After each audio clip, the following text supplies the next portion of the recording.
है आप सब लोगों का। देखिए गाइस, जो लास्ट हमारा लेक्चर था वहां पर हमने डिस्कस की थी बहुत ही अलग अलग सी बेसिक सी टर्म्स। जैसे हमने रिलेटिव, ठीक है, एटॉमिक मास के बारे में पढ़ा था, मोलर मास के बारे में पढ़ा था, देन ग्राम एटॉमिक मास के बारे में पढ़ा, ग्राम मोलर मास के बारे में पढ़ा। तो आई होप वो सभी चीजें जो थी वो आप लोगों को बहुत अच्छे से समझ में आ गई थी। आज का जो हमारा टॉपिक रहेगा वहां पर हम डिस्कस करेंगे एक इतना इम्पॉर्टेंट कंसेप्ट, ठीक है, जिस पर आपकी पूरी की पूरी जो फिजिकल केमिस्ट्री है वो बेस्ड है। यानी कि आप ये समझें कि ये जो टॉपिक आज हम डिस्कस करने वाले हैं दैट इज मोल कंसेप्ट। अगर आप इसे बहुत अच्छे से समझ लेते हैं तो फिजिकल केमिस्ट्री के, या अगर मैं ऑल ओवर केमिस्ट्री में भी बात करूं, तो आपके बहुत सारे न्यूमेरिकल्स जो हैं वो क्या हो जाएंगे, क्लियर हो जाएंगे। क्योंकि ये जो एक ऐसा वर्ड है ना मोल, ठीक है, आप पूरी केमिस्ट्री में अगर आप देखेंगे तो हर जगह पर आपको क्या है, ये वर्ड जो है वो लिखा हुआ मिलता है। ठीक है, कई बार क्या होता है ना, हमारे पास कुछ एग्जाम्स में क्वेश्चन आते हैं कि सपोज करें आपके पास क्या है 2 ग्राम या 2 मोल्स नाइट्रोजन है, आपके पास, ठीक है, 3 मोल्स क्या है, हाइड्रोजन है। तो जब आपने रिएक्शन करवाई या इससे, ठीक है, इन दोनों की रिएक्शन से हमारे पास क्या बनता है, अमोनिया फॉर्म हो जाती। तो बताइए कि कितना प्रोडक्ट जो है वो फॉर्म हो जाएगा। तो ऐसे बहुत सारे क्वेश्चंस जो हैं वो सिंपल से अगर मैं कहूँ तो भी, या फिर अगर मैं कहूँ कि बहुत ही एडवांस लेवल, हर टाइप का जो क्वेश्चन है वो आपको यहाँ से क्या है, बन सकता है। तो स्टार्ट करती हूँ, ठीक है, मोल कंसेप्ट को आप समझाना। एंड यस कि बहुत ही हम इसको ज्यादा डीप में जाकर या फिर बहुत ही अलग अलग चीजों से बिल्कुल नहीं समझेंगे। जितना सिंपल हम इसे रख सकते हैं उतना ही सिंपल तरीके से इसे पढ़ने की कोशिश करेंगे। एंड ठीक है, आपको बहुत अच्छे से क्या आएगा, ये समझ में भी आएगा। देखो, मोल अगर मैं आपसे पूछूं कि व्हाट इज मोल, तो मोल क्या है, ओके, ये आप लोगों को जब हम इससे पहले वाले लेक्चर्स को डिस्कस कर रहे थे, हमने वहां पर एक टॉपिक पढ़ा था, ठीक है, यूनिट्स के बारे में, SI यूनिट्स के बारे में। वहां पर भी आपने इस वर्ड को देखा होगा कि ये जो मोल है ये क्या होता है, किसी भी, ठीक है, हाँ जी, सब्सटेंस की क्या हो सकती है, अमाउंट हो सकती है। तो it is a amount of substance, ठीक है, क्या हो सकती है, किसी भी सब्सटेंस की अमाउंट, या फिर मैं कहूं कि किसी भी पदार्थ की क्या हो सकती है, मात्रा हो सकती है। ओके, और इसी के साथ साथ क्या करें, एक और चीज ध्यान रखें कि ये जो MOLE मोल लिखा हुआ है ये एक्चुअली में किसी भी पदार्थ की मात्रा तो है ही, तब हम इसको इस तरीके से शो कर देते हैं MOL लिखकर कि कितने मोल कोई चीज आपने ली।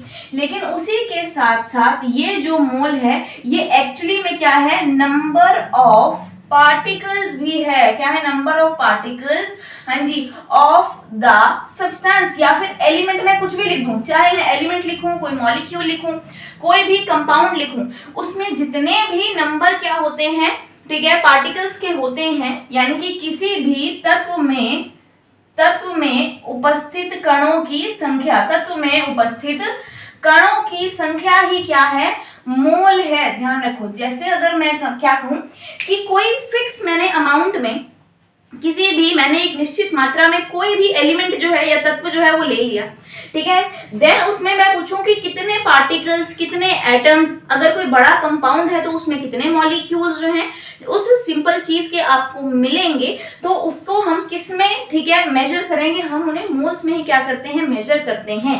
अब एक चीज और ध्यान रखो, जैसे अगर मैं आप लोगों के सामने कहती हूं कि आप क्या करें, ठीक है, 1 डजन यानी कि 1 डजन आप क्या करें, कोई चीज लेकर आए, ठीक है, 1 डजन, या जिसको हम क्या कहते हैं 1 दर्जन जो है, मैं आपसे कोई चीज मंगवाऊं, तो आपको पता होगा कि जैसे हमने बात की डजन या दर्जन की, तो जो भी चीजें मैं आपसे मंगवा रही हूँ वो कितनी संख्या में आप लेकर आओगे, 12 लेकर आओगे मे बी, ठीक है। जैसे ही मैंने क्या बोला, ये डजन, तो ये चीज हो सकती है आपके माइंड में बाद में हिट की हो, ठीक है, बाद में आप लोगों को ये जो 12 है ये याद आया, उससे पहले ही जैसे मैंने बोला 1 डजन, तो आप लोगों के माइंड में एक पिक्चर बन सकती है, बहुत सारे बनानास, ठीक है, कम से कम 12 बनानास जो क्या करेंगे आप इमेजिन करेंगे। तो लेकिन यहाँ पर मैं स्पेसिफिक आपको कोई नाम नहीं दे रही हूँ, मैंने आपको सिर्फ इतना बोला है कि आपने क्या करना है, कोई भी चीज लेकर आनी है, और कितनी लानी है, 1 डजन लेकर आनी है। तो आपको पता है कि मैं कोई भी चीज आपसे मंगवाऊंगी, आप कितनी नंबर में लेकर आएंगे, 12, यानी कि ये नंबर क्या हो गया, फिक्स हो गया। फिर उसके बाद अगर मैं कहती हूँ 1 सेंट, 1 सेंट का मतलब क्या होता है, कोई भी चीज अगर किस नंबर में पहुंच जाए, 100 नंबर में पहुंच जाए, तो उसे हम 1 सेंट बोल देते हैं, ठीक है। देन अगर मैं कहूं एक और चीज, पता नहीं आप लोगों ने ये जो नाम है वो कभी पढ़ा होगा या नहीं, अगर मैं कहती हूँ कि आपने कोई भी चीज लेकर आनी है, कितनी 1 ग्रोस लेकर आनी है, 1 ग्रोस, तो इसका मतलब होता है कोई भी चीज अगर 144 हो जाए नंबर में तो वो क्या होती है, 1 ग्रोस होती है।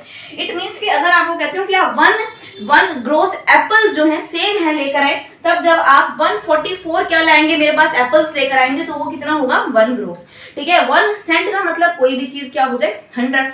तो देखो क्या हुआ, कुछ स्पेसिफिक नंबर्स के लिए ये ऐसी टर्म्स हैं, इन्हें भी क्या कर दिया गया ना, फिक्स कर दिया गया। सेम ऐसे ही मोल्स के लिए भी क्या कर दिया गया है, एक नंबर को फिक्स कर दिया गया है। क्यों, कैसे, ठीक है, वो सारी बात की बात है।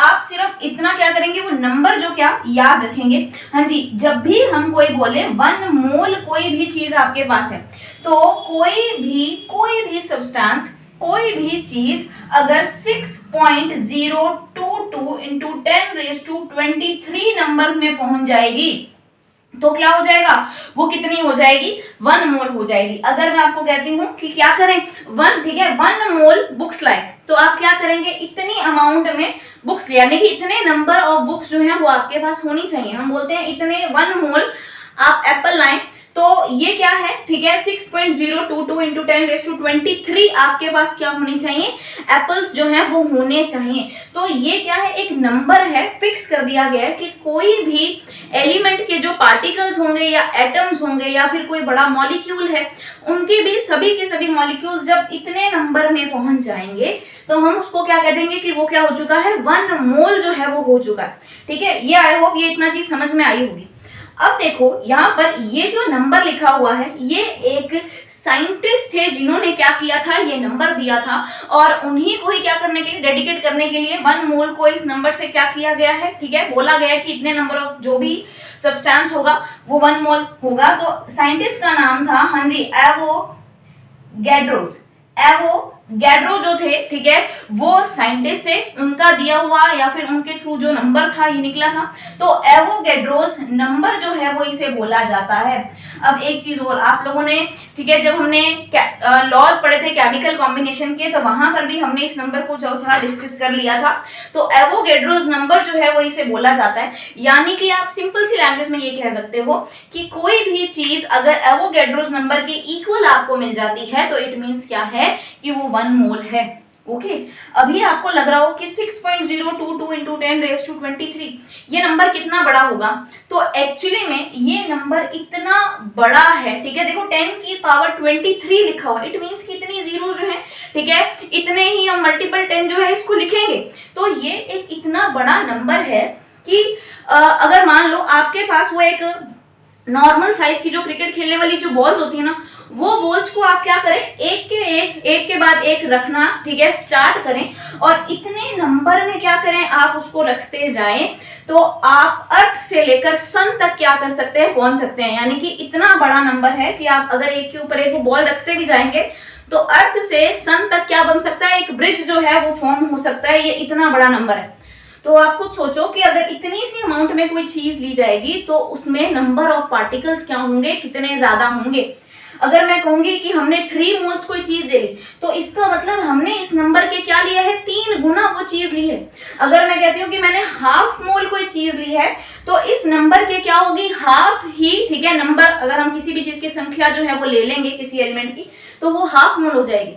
यानी कि जिस रेशो में मोल्स जो हैं वो बढ़ेंगे या कम होंगे, उसी रेशो में ये नंबर जो है वो भी क्या होता जाएगा, बढ़ता जाएगा या फिर कम होता जाएगा। तो ये सिंपल सी चीज आई होप पहले आपको समझ में आ गई होगी। इस नंबर को क्या करेंगे, अच्छे तरीके से नोट करके रख लेंगे। अब हम थोड़ा सा आगे चलते हैं, अपने कंसेप्ट को आगे बढ़ाते हैं, ठीक है। हाँ जी, यहाँ पर मैं आज के लेक्चर में सिर्फ और सिर्फ आप लोगों के साथ जो मूल कंसेप्ट है उसको डिस्कस करूंगी। अगला जो हमारा लेक्चर रहेगा ना, वहां पर हम इसके जितने भी न्यूमेरिकल्स जो हैं, चाहे इजी हैं चाहे जैसे भी हैं, वैसे सब कुछ करके देखेंगे। आप लोगों ने अपनी, ठीक है, एनसीईआरटीज में या किसी भी बुक में 1 मोल के लिए ऑलवेज एक क्या है, डेफिनेशन जो है वो पढ़ी है कि नंबर ऑफ पार्टिकल्स, हाँ जी हम पढ़ते हैं नंबर ऑफ पार्टिकल्स, ठीक है, इन 12 ग्राम्स ऑफ कार्बन 12, यानी कि ठीक है, हाँ जी, कार्बन 12 के, यानी कि कार्बन 12 कौन सा लेना है आपको, कार्बन का वो आइसोटॉप, वो समस्थानिक लेंगे हम जिसका जो एटॉमिक मास होता है वो कितना होता है, 12 होता है। तो कार्बन 12 के, ठीक है, 12 ग्राम में जितने भी उपस्थित क्या हो जाएंगे, कणों की संख्या होगी, वो कितनी होगी, 1 मोल होगी। इस चीज को समझो कि अभी अभी हमने क्या लिखा, ठीक है, एक चीज कि 1 मोल तो क्या हो जाएंगे जब आप कितनी कोई भी चीज इस नंबर में क्या करेंगे, ले लेंगे, ठीक है, इस नंबर को अच्छे तरीके से क्या करें, रट लें। तो 1 मोल कोई भी चीज कब होगी, जब इतने नंबर की क्या हो जाएगी, पार्टिकल्स जो है वो मिल जाएंगे। अब इन्होंने ये बोल दिया कि 1 मोल की डेफिनेशन इन्होंने आपको क्या दे दी कि कार्बन 12 के, ठीक है, 12 ग्राम्स में जितने नंबर ऑफ पार्टिकल्स हैं वो क्या है, 1 मोल है। तो इतनी चीज क्लियर हो गई कि जैसे ही हम क्या लेंगे, कार्बन 12 के 12 ही ग्राम्स लेंगे तो हमारे पास वो चीज 1 मोल होगी, और उस टाइम पर उसमें क्या हो जाएंगे, नंबर ऑफ पार्टिकल्स कितने होंगे, ये होंगे।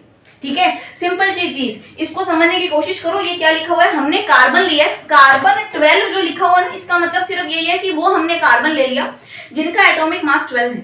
अब हमने वो कार्बन को उठाया और एक डिजिटल बैलेंस में मान लो रख दिया, एंड देन हमने उसको क्या किया, वहां से, ठीक है, उसका वेट जो है करना स्टार्ट किया।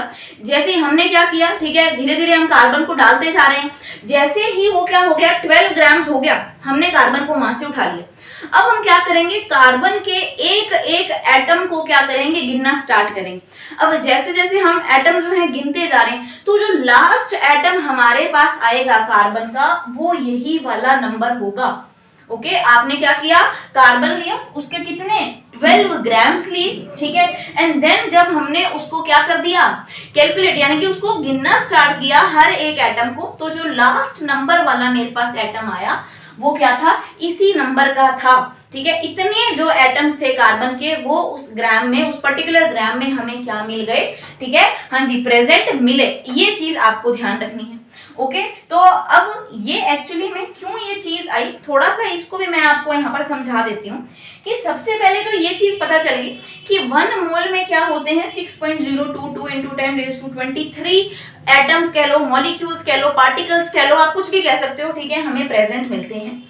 अब आप खुद सोचिए कि अगर आपको कोई कह दे कि आप क्या करें, ठीक है, आप लैब में जाएं और 1 मोल जो है, ढंग से समझिए, 1 मोल CO2 क्या करें, ला कर दें, ठीक है, 1 मोल CO2, O2 आप जो मर्जी मान सकते हैं, आपको बोल दिया गया कि 1 मोल CO2 जो है वो आप लेकर आए, तो आप क्या करेंगे, क्या आपको पता है कि 1 मोल में इतने जो मॉलिक्यूल्स हैं वो CO2 के मिल जाएंगे, ठीक है, लेकिन क्या आप मैंने आपको बोला कि ये बहुत ही बड़ा नंबर है, ठीक है, जिसका एग्जाम्पल भी मैंने आपको दिया, तो क्या आप चाहकर भी, ठीक है, उस CO2 के इतने एटम्स को या इतने मॉलिक्यूल्स को काउंट कर सकते हैं? कभी भी नहीं कर सकते। हम इतनी बड़ी, ठीक है, डिजिट को कभी भी काउंट नहीं कर सकते हैं। तो अब आप क्या करोगे, और हम अच्छे से जानते हैं कि जैसे ही हम बात करते हैं केमिस्ट्री की, तो केमिस्ट्री में जहां पर, ठीक है, हाँ जी, अलग अलग लैब्स में जो भी कंपाउंड्स हैं वो फॉर्म किए जाते हैं, अलग अलग टाइप की क्या होती है, रिएक्शंस होती हैं, तो उसमें अगर कोई भी चीज जो है वो थोड़ी सी भी क्या हो जाए, इधर उधर हो जाए, यानी कि अगर कोई चीज आपको, ठीक है, 1 ग्राम चाहिए तो आप उसको 1.2 ग्राम्स भी ले लें, अगर कोई चीज आपको 5.4 ग्राम्स चाहिए आप उसे 5.5 ग्राम से ले लेते हैं या 5.6 ग्राम से ले लेते हैं, तब भी क्या हो जाता है, वो कंपाउंड है, ठीक है, वो वैसा नहीं बन पाता, उसके बीच में कोई ना कोई ऐसा एरर जो है वो जरूर मिल जाता है। तो अब आप कुछ सोचो कि इतने बड़े नंबर को तो काउंट करना क्या है, ठीक है, पॉसिबल ही नहीं है। देन उस टाइम पर क्या किया गया, तब ये चीज देखी गई कि हम इतने नंबर्स तो हमें पता है कि 1 मोल में फिक्स होते हैं, तो क्यों ना हम कुछ ऐसा किया करें कि हम उस चीज को क्या ले लें, उसके ग्राम्स में ले लें, यानी कि हम उसका मास जो है ले लें, और मास जो उसका क्या कर दें, फिक्स कर दें, मास उसका क्या कर दें, हम फिक्स कर दें, ठीक है, तब हमें चीज पता चल जाए कि ये क्या होगी, 1 मोल ही वो चीज होगी। तो अब आप लोगों के माइंड में एक चीज, ठीक है, अगर आ रही है, अगर एक क्वेश्चन जो है वो उठ रहा है तो बहुत अच्छी बात है, नहीं तो फिर भी आप सोचिए कि कार्बन जब 12 वाला इन्होंने लिया तो उसके 12 ग्राम्स ही क्यों लिए, ठीक है, 1 मोल के लिए। कोई तो रीजन होगा क्यों इन्होंने इसके 15 ग्राम्स नहीं लिए, कि 15 ग्राम्स में जो ठीक है पार्टिकल्स हैं वो 1 मोल हो सकते हैं, या फिर क्यों उनके 10 ग्राम्स को नहीं लिया गया कि 10 ग्राम्स में जितने पार्टिकल्स हैं वो 1 मोल होंगे, कुछ भी हो सकता है। तो इन्होंने उस कार्बन के, हाँ इतना तो समझ में आ गया कि कार्बन क्यों लिया, क्योंकि इससे पहले हमने पहले वाले लेक्चर्स में हमने समझ लिया था कि जब हमने रिलेटिव एटॉमिक मास की बात की थी तो पहले तो ये हाइड्रोजन को क्या मानते थे ना, स्टैंडर्ड, लेकिन देन उसके बाद कार्बन को स्टैंडर्ड मान लिया था, तो इसीलिए कार्बन लिया गया, ये तो समझ में आया। लेकिन क्यों उसके 12 ग्राम्स ही लिए गए, 100 ग्राम्स ले लेते उसमें भी तो 1 मोल हम निकाल सकते थे, या कोशिश तो करते, तो 12 ग्राम्स क्यों फिक्स किया गया। हाँ जी, ये आई होप इतनी सी चीज जो है आप लोगों को समझ में आ गई होगी। तो यहाँ पर इसका क्वेश्चन का आंसर जो है वो क्या है, अब मैं आपको देती हूँ कि क्यों ठीक है कार्बन के 12 ग्राम्स ही लिए गए, क्यों 1 मोल में ये नंबर ऑफ पार्टिकल्स जो है वो इसके क्या है, इक्वल है। तो आई होप ये चीज आप लोगों ने नोट कर ली होगी। इसको थोड़ा सा यहाँ से इरेज करेंगे और अब जो है मोल कंसेप्ट के ठीक है कुछ फॉर्मूलाज को क्या करेंगे, समझेंगे। सिर्फ अभी के लिए मैं आपको 3 ही क्या बता रही हूँ, ठीक है फॉर्मूला जो है बता रही हूँ।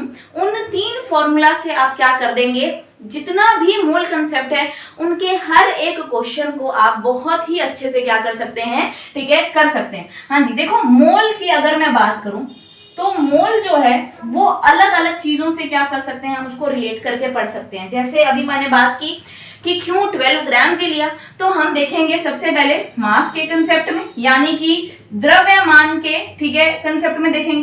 देन देखेंगे जैसे मैंने आपको बोला कि नंबर ऑफ पार्टिकल्स कितने होते हैं, एवोगैड्रो नंबर के बराबर। तो यहाँ पर अब हम बात करेंगे ठीक है नंबर ऑफ पार्टिकल्स की भी, यानी कि कणों की संख्या, कितने कण हैं, कितने मॉलिक्यूल हैं, कुछ भी आप इसको लिख सकते हैं। एंड देन थर्ड नंबर पे हम बात करेंगे, यहीं पर मैं आपको समझाऊंगी, अगर बात करें हम वॉल्यूम के कंसेप्ट में, यानी कि अगर आपने कोई भी मान लो गैस ले ली, जरूरी तो नहीं है ना हर चीज सॉलिड में ली जाएगी, अगर सॉलिड ले लेंगे देन हम उसका मास जो है वो निकाल सकते हैं, ठीक है। लेकिन अगर आपने कोई भी गैस ले ली, कि आपने 2 मोल्स मीथेन गैस ली है, तो हम क्या करेंगे, वॉल्यूम के कंसेप्ट में बात करेंगे कि कितना फिक्स वॉल्यूम कर दे तो हमारे पास 1 मोल या 2 मोल 3 मोल जो है वो गैस पता चल जाएगी हमें, ठीक है।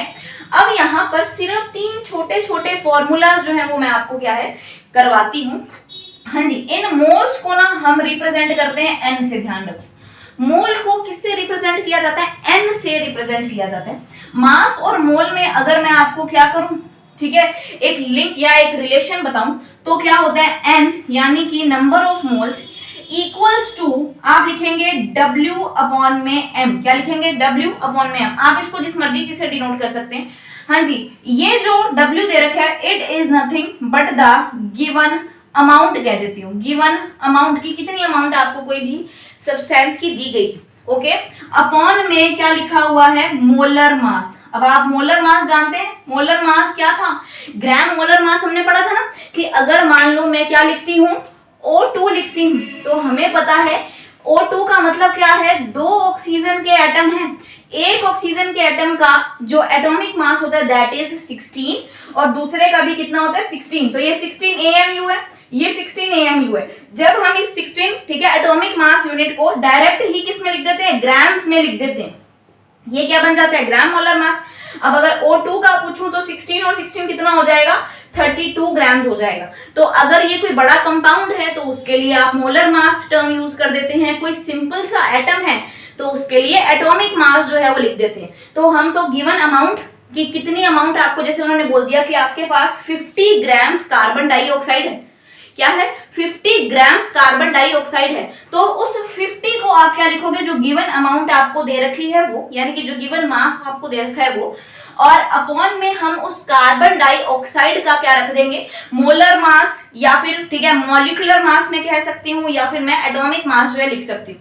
अगर कोई बड़ा मॉलिक्यूल है तो उसका कंप्लीट मास लिख दो, सिंपल सा एटम है तो उसका अकेले का एक क्या कर दो, मास लिख दो, तो सिंपल सी चीज है, ठीक है ये ध्यान रखें। हाँ जी, नेक्स्ट वाला जो अब हमारे पास क्या आता है, मोल्स में और नंबर ऑफ पार्टिकल्स में क्या आ जाता है, लिंक आता है, वो देखो। हाँ जी, n यानी कि ठीक है number of moles equals to n not upon में Na, ठीक है ध्यान रखें। हाँ जी, अब ये n नॉट जो मैंने बनाया है it is number of particles, यानी कि कणों की संख्या है। ये क्या है? कणों की संख्या। यहाँ पर क्या था ना, पदार्थ की मात्रा और अपॉन में उसका मोलर द्रव्यमान, मोलर मास, हम कुछ भी कह सकते हैं। ये क्या है? Number of particles. हाँ जी, अपॉन में क्या आएगा? Na जो है ये एवोगैड्रो नंबर। क्या है? एवोगैड्रो नंबर, यानी कि ये एवोगैड्रो नंबर है, एवोगैड्रो संख्या। वही 6.022 इंटू 10⁻23। कुछ भी करें, उस नंबर को अच्छे से क्या करें? रट रहे। फिर आता है, हाँ जी, यहाँ पर अगर हम बात करें, ठीक है, वॉल्यूम के कंसेप्ट में, तो ये क्या होता है? Number of moles equal to V मतलब वॉल्यूम, और यहाँ पर एक कांस्टेंट वैल्यू आ जाती है क्या? 22.4 लीटर्स। मैं मिलीलीटर्स की बात नहीं कर रही हूँ, मैंने लिखा 22.4 लीटर्स। अब ये तीन फॉर्मूलाज को क्या करो? रट लो। ठीक है, यहाँ पर क्या है? पदार्थ की मात्रा अपॉन में उसका क्या हो जाएगा? ठीक है, मोलर द्रव्यमान, या क्या कहूं, परमाणु भार कह लूं, आणविक द्रव्यमान, कुछ भी कह सकती हूँ।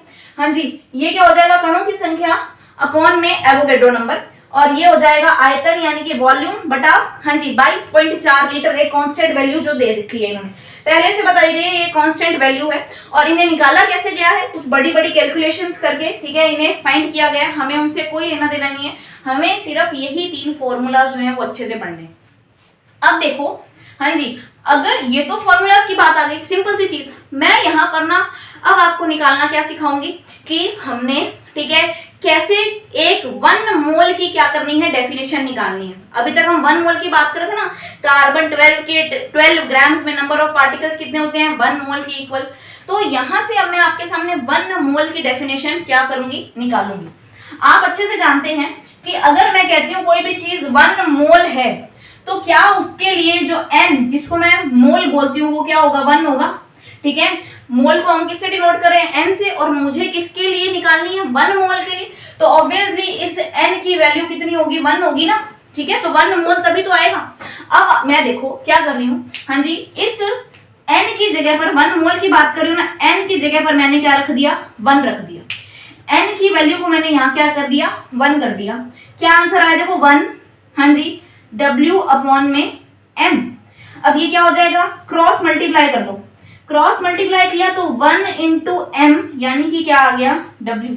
और इसको अगर मैं ढंग से लिखूं तो M इंटू में क्या आ गया? W आ गया। यानी कि खुद सोचो क्या लिया आपने, ठीक है, मोलर मास के बराबर ही जब हम किसी भी चीज की ग्राम में अमाउंट ले लेते हैं तो हमारे पास 1 मोल वो चीज हो जाती है। जब भी हम किसी भी चीज की मोलर मास के बराबर ही क्या ले लेते हैं? ग्राम में अमाउंट, मात्रा ले लेते हैं, वो चीज क्या हो जाती है? 1 मोल हो जाती है। इसका मतलब याद करो, कार्बन क्या लिया था आपने? 12 वाला लिया था, यानी कि इस कार्बन का जो 12 क्या था? मोलर मास ही तो था, एटॉमिक मास था, यानी कि उसका परमाणु भार था, आणविक द्रव्यमान था, मोलर द्रव्यमान था, कुछ मर्जी कह लो।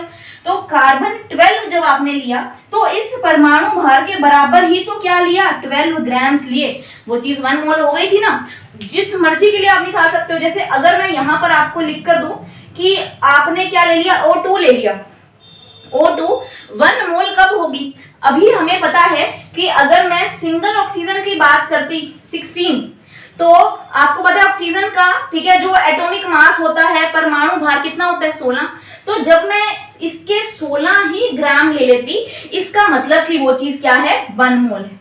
ठीक है, अगर मान लो मैं नाइट्रोजन लेती, तो हमें पता है कि नाइट्रोजन का जो, ठीक है, परमाणु भार होता है या फिर एटॉमिक वेट होता है, वो कितना होता है? 14 होता है। तो इसके मोलर मास यानी कि एटॉमिक मास के बराबर ही जब मैं इसकी, ठीक है, ग्राम में मात्रा, यानी कि मैं इसको जब तोलती, ठीक है, उस वेइंग बैलेंस पर जब मैं उसको तोलती, तो मुझे कितने लेने पड़ते? इसके 14 ही ग्राम्स लेने पड़ते। हर चीज जब आपके, ठीक है, अपने मोलर द्रव्यमान के, मोलर मास के, चाहे आप उसे परमाणु भार कह रहे हैं, आणविक द्रव्यमान के बराबर आप क्या कर लेते हैं? ठीक है, उसका जो वजन है वो ले लेते हैं, उसका द्रव्यमान ले लेते हैं, वो चीज कितनी हो जाती है? 1 मोल हो जाती है। तो आई होप यहां से समझ में आ गया होगा कि क्यों कार्बन 12 के 12 ग्राम्स ही लिए, क्योंकि 1 मोल करने के लिए हमें मोलर मास को क्या करना पड़ता है? ठीक है, जो भी हमारा गिवन वाला अमाउंट होती है उसके इक्वल रखना होता है। अब आप खुद सोचा ना, यहाँ से 1 कब आएगा?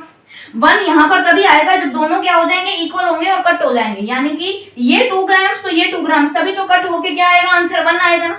तो वही चीज है। तो आई होप ये इतना सा सेक्शन जो है वो समझ में आ गया होगा कि क्यों कार्बन के 12 ग्राम जो है वो लिए गए। कार्बन तो स्टैंडर्ड था, उसका एटॉमिक मास 12 था और उतने ही ग्राम में हमने उसकी अमाउंट ले ली। अब चलते हैं यहाँ सेकंड वाले पर, ठीक है। हाँ जी, करना क्या है, अगेन यहाँ पर मुझे 1 मोल के लिए डेफिनेशन निकालनी है। तो कितना आया, n की वैल्यू को 1 रख दिया। अब क्या करोगे, 1 is equal to n not upon में na, ये फिर क्रॉस मल्टीप्लाई होगा, सामने चला जाएगा। अब n नॉट इंटू में क्या करोगे, 1 करोगे तो एक ही चीज आएगी ना, क्या, na is equal to n not.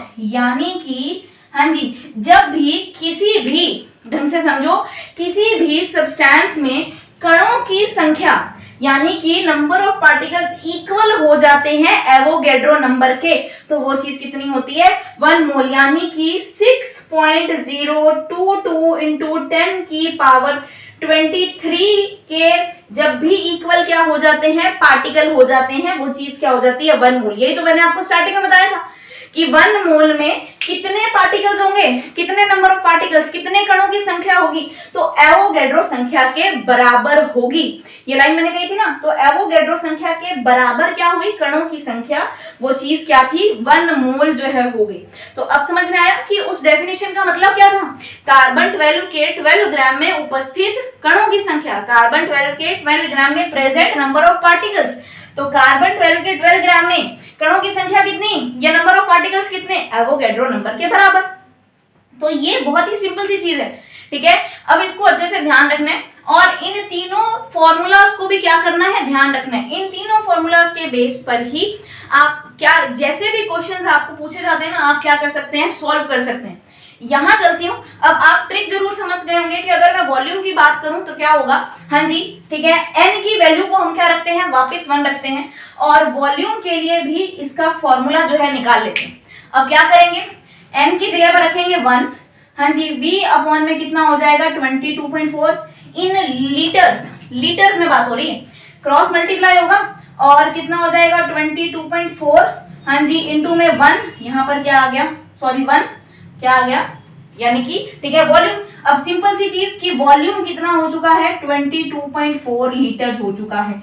यानी कि एक चीज और ध्यान रख लो, ठीक है, ये दोनों तो क्या थे, डेफिनेशन में थे, लेकिन अगर मैं गैसेस की बात करूं तो क्या सामने आएगा कि हर गैस का वॉल्यूम, हर गैस का जो वॉल्यूम है, यानी कि अगर मैं आयतन की बात करूं, जब वो इक्वल हो जाता है 22.4 लीटर के, तो वो कितनी गैस हो जाती है, 1 मोल जो है वो हो जाती है। अगर मैं कहती हूँ कि हमने 2 मोल्स जो कोई भी गैस ली है, तो आप क्या करेंगे, इसको डबल कर देंगे। अगर मैं कहती हूँ कि हाफ मोल हमने कोई गैस ली है, तो आप इसको क्या कर देंगे, आधा कर देंगे। 22.4 से ये 11.2 में कन्वर्ट हो जाएगा। 2 मोल के लिए 22.4 से ये 44.8 यानी कि 44.8 लीटर्स में कन्वर्ट हो जाएगा। तो ये सिंपल सी चीज ध्यान रखनी है। आई होप ये जो तीनों ही फॉर्मूलेज मैंने आपको करवाए हैं ना, ये आपको अच्छे से समझ में आए होंगे, ठीक है, हाँ जी, बिल्कुल भी, ठीक है, यहाँ पर आपको कंफ्यूज नहीं होना है। इन तीनों ही फॉर्मूलाज को बहुत अच्छे से क्या करना है, पढ़ना है। मैं फिर बताती हूँ, ठीक है, क्या होगा, गिवन अमाउंट अपॉन में molar mass, number of particles upon में Avogadro number and volume upon में 22.4 लीटर्स, ठीक है। जब दोनों बराबर तो 1 चीज 1 मोल ले लो। जैसे अगर मैंने बात की थी ना कार्बन डाइऑक्साइड ले आओ, कि 1 मोल कार्बन डाइऑक्साइड ले आओ, तो अब नंबर्स तो नहीं गिन सकते, लेकिन कार्बन डाइऑक्साइड का जो मोलर मास होता है पता है कितना, हाँ जी, कार्बन के लिए 12, देखो मैंने आपको पहले ही बोला था कि एटलीस्ट 1 से 20 तक के, ठीक है, जो एलिमेंट्स हैं उनका नंबर और उनका जो मास है वो दोनों ही क्या कर लो, अच्छे से याद कर लो। हाँ जी, कार्बन के लिए 12 होता है, 2 ऑक्सीजन के लिए 32 होता है, यानी कि टोटल कितना हो गया 44।